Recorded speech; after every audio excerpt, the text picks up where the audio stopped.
नमस्कार, मैं हूं आपके साथ प्रेरणा कौशिक और आप देख रहे हैं NBT international. American president Donald Trump की इमिग्रेशन पॉलिसी के खिलाफ कैलिफोर्निया में चल रहे विरोध प्रदर्शन ने अब हिंसक रूप ले लिया है। शनिवार को एक डिटेंशन सेंटर के पास प्रदर्शन कर रहे लोगों को हटाने के लिए पुलिस ने टीयर गैस के गोले चलाए और उसके बाद प्रदर्शनकारियों ने पुलिस पर पथराव किया और पटाखे फोड़े। जी हां, तो इस दौरान कई गाड़ियां और इमारतों को नुकसान भी पहुंचा। और इसी बीच डोनाल्ड ट्रंप ने बयान दिया है कि लॉस एंजलिस में कानून और व्यवस्था दोबारा कायम की जाएगी और शहर को आजाद किया जाएगा। जी हां, डोनाल्ड ट्रंप ने कहा कि उन्होंने होमलैंड सिक्योरिटी की सेक्रेटरी क्रिस्टी नॉम, डिफेंस सेक्रेटरी पीट हेग्सेथ और अटॉर्नी जनरल पाम बॉन्डी को आदेश दिया है कि लॉस एंजलिस को अवैध प्रवासियों के हमले से मुक्त कराया जाएगा। डोनाल्ड ट्रंप ने अपने ट्रुथ सोशल अकाउंट पर एक पोस्ट करते हुए लिखा, लॉस एंजलिस पर अब अवैध विदेशियों और अपराधियों का कब्जा है। हिंसक भीड़ हमारे फेडरल एजेंट्स पर हमला कर रही है और डिपोर्टेशन अभियान को रोकना चाहती है, लेकिन ये सब हमें और मजबूत बना रहा है। उन्होंने आगे कहा कि अब सभी डिपार्टमेंट्स और एजेंसियां मिलकर लॉस एंजलिस को फिर से कंट्रोल में लाएंगे और अवैध लोगों को बाहर किया जाएगा।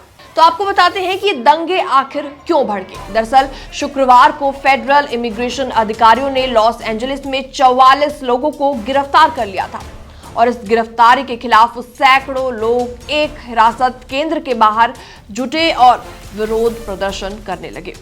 शनिवार को जब भीड़ काबू से बाहर होने लगी तो पुलिस ने टीयर गैस, पेपर बॉल्स और फ्लैश बैंग्स एक्सप्लोसिव का इस्तेमाल भी किया।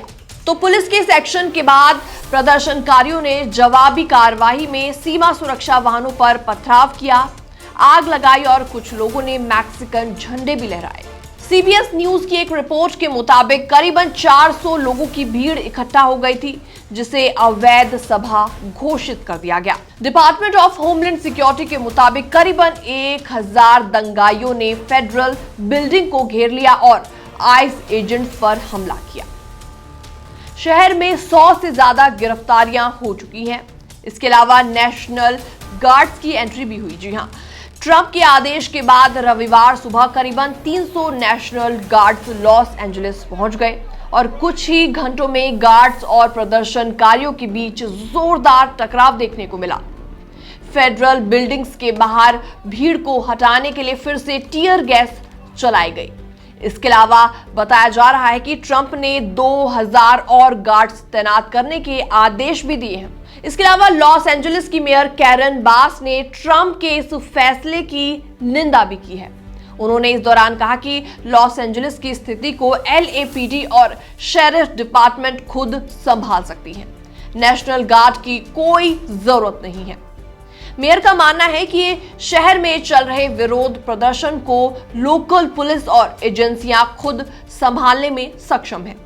तो अब सवाल यहां पर यह उठता है कि क्या डोनाल्ड ट्रंप का यह कदम कानून व्यवस्था बदलाव करने के लिए है या फिर ये अप्रवासियों के खिलाफ शक्ति प्रदर्शन है।